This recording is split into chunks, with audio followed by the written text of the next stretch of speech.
Lucien est à la retraite, il est dans les Bouches-du-Rhône. Bonjour mon cher Lucien. Oui, bonjour. Vous étiez président d'un bureau de vote à Marseille?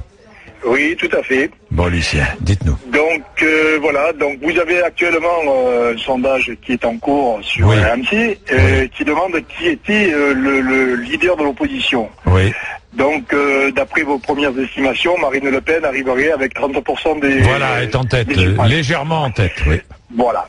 Donc la seule chose que je voulais expliquer, c'est pourquoi le Front National est de plus en plus sur le devant de la scène, sans que je vous dévoile quelle est mon appartenance politique, mais le constat que j'en fais, c'est qu'en tant que président d'un bureau de vote, j'ai pu constater qu'il y avait beaucoup de gens qui venaient voter, qui n'avaient aucune connaissance de nos institutions, c'est-à-dire qu'ils ne savaient pas comment voter, beaucoup de gens qui ne savaient pas lire.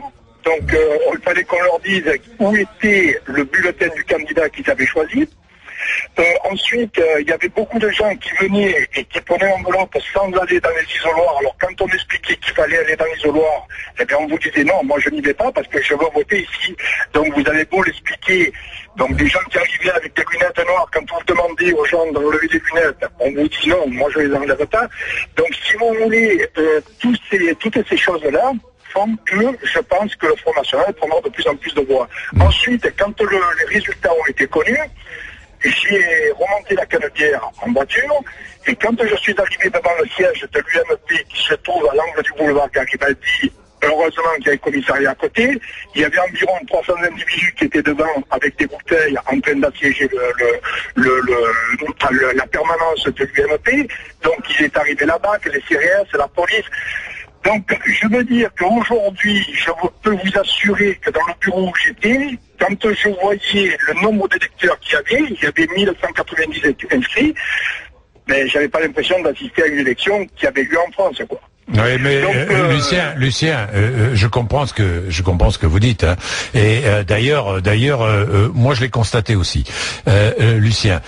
Simplement, je voudrais juste une petite parenthèse. C'est Marine Le Pen qui arrive en tête, mais si on ajoute les trois autres et les trois de l'UMP, ils sont devant Marine Le Pen. Bah, c'est normal, remarquez. Hein. Bon, voilà, Lucien.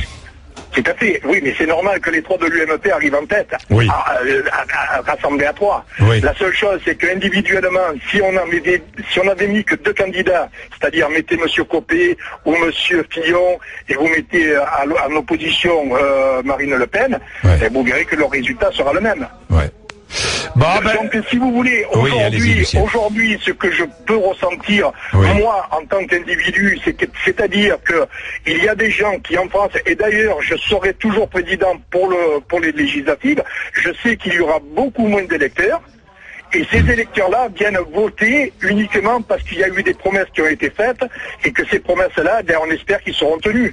Donc si vous voulez, aujourd'hui, je peux vous assurer qu'il y a, alors je ne dis pas de partout, je ne dis pas qu'il faut faire l'amalgame de tout, je dis qu'il y a des bons, des mauvais de partout, mais aujourd'hui, je pense quand même qu'il y a un ras-le-bol, et si vous voulez, l'anémosité est beaucoup plus sensible d'un côté que de l'autre. C'est-à-dire qu'aujourd'hui, j'ai l'impression que à partir du moment où on a fait certaines déclarations, on veut casser du français, quoi. Donc c'est ce qui me gêne un petit peu. Bien, merci Lucien. Cela dit, ceux qui votent sont français, hein. Oui, j'ai bien compris, tout à fait, mais sans aucune connaissance de nos institutions. Oui, mais vous savez, malheureusement, c'est vrai Lucien, c'est vrai ce que vous dites, mais malheureusement, la connaissance des institutions, pardonnez-moi, mais elle est peu partagée dans notre pays. Quelles que soient les régions. Oh là là, mon cher Lucien. Lucien, interrogez les Français d'où qu'ils viennent. Demandez-leur de vous parler des institutions, vous allez être surpris. Mais, Monsieur Bourdin, peut-être parce qu'on n'apprend pas suffisamment les institutions à l'école. Tout à fait. Peut-être parce que... Et je peux vous assurer que dans beaucoup d'autres pays, ça ne se passe pas comme ça. Ah, vous avez raison. Mais je suis totalement d'accord avec vous, là, Lucien. Totalement d'accord. Tout à fait. Bon, merci, mon cher Lucien. Merci. Allez. Bonne journée. Merci, au revoir. Il est 10h moins 20.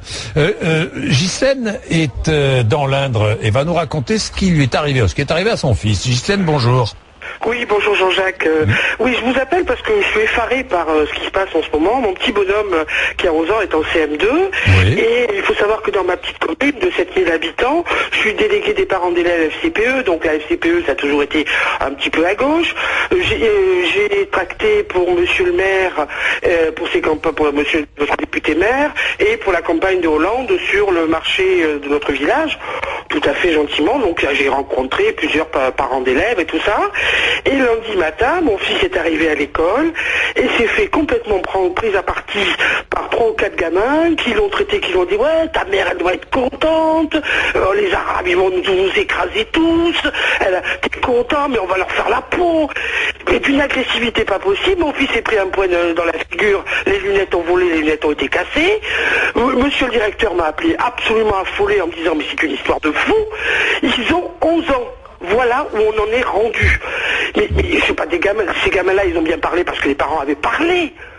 Mais la France, elle est quoi, là? Je suis effaré par cette haine qui est développée sur les réseaux sociaux, sur cette espèce de revanche.